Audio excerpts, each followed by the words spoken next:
রাষ্ট্রীয় অতিথি ভবন যমুনায় প্রধান উপদেষ্টা ডক্টর ইউনূসের সভাপতিত্বে অনুষ্ঠিত হয় উপদেষ্টা পরিষদ বৈঠক। বৈঠকে খেলোয়াড়দের সংবর্ধনা, গুমের বিরুদ্ধে অবস্থান, বৈষম্যমূলক আইন বাতিল, দ্রব্যমূল্য নিয়ন্ত্রণ, হজ প্যাকেজের খরচ কমিয়ে আনা, অর্থ পাচার রোধ এবং বন্যা পরিস্থিতিসহ নানা বিষয়ে আলোচনা ও সিদ্ধান্ত গৃহীত হয়। বৈঠক শেষে যমুনার সামনে গণমাধ্যম কর্মীদের সাথে কথা বলেন বন ও পরিবেশ বিষয়ক উপদেষ্টা সৈয়দা রিজওয়ানা হাসান। জানান, গুমের বিরুদ্ধে আন্তর্জাতিক কনভেনশনে স্বাক্ষর করল বাংলাদেশ।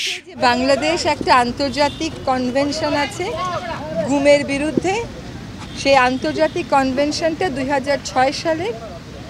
এটার পুরো নাম হচ্ছে international convention for the protection of the persons from enforced disappearance.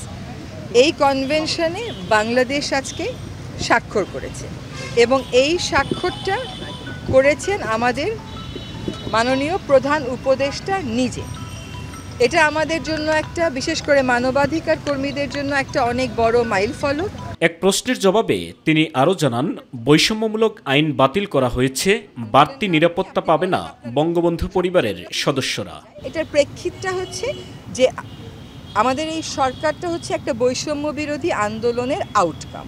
তো সেখানে আদৌ নিরাপত্তা সংস্থা মনে করে কিনা যে এরকম দরকার আছে, সেখানে উত্তরটা হচ্ছে এরকম বিশেষ নিরাপত্তার দরকার আছে বলে তারা মনে করে না। আর এটাকে বৈষম্যমূলক মনে করা হয়েছে, সেটার ভিত্তিতেই সিদ্ধান্ত গ্রহণ করা হয়েছে। হজ প্যাকেজের খরচ কমানো, অর্থ পাচার রোধ এবং দ্রব্যমূল্য ক্রেতাদের নাগালে আনতে সব ধরনের কার্যক্রম শুরু হয়েছে বলে জানান এই উপদেষ্টা। অর্থ পাচারের বিরুদ্ধে কার্যক্রম শুরু হয়ে গেছে। আরেকটা হচ্ছে অত্যাবশ্যকীয় পণ্যের দাম মানুষের ক্রয় সীমানার মধ্যে রাখতে যা যা করার দরকার সরকার সেই কাজগুলো করা শুরু করে দিয়েছে। সাইদুর রহমান আবির, মাই টিভি, ঢাকা। বিশ্লেষণ দাঁড় করানোর চেষ্টা করা হচ্ছে।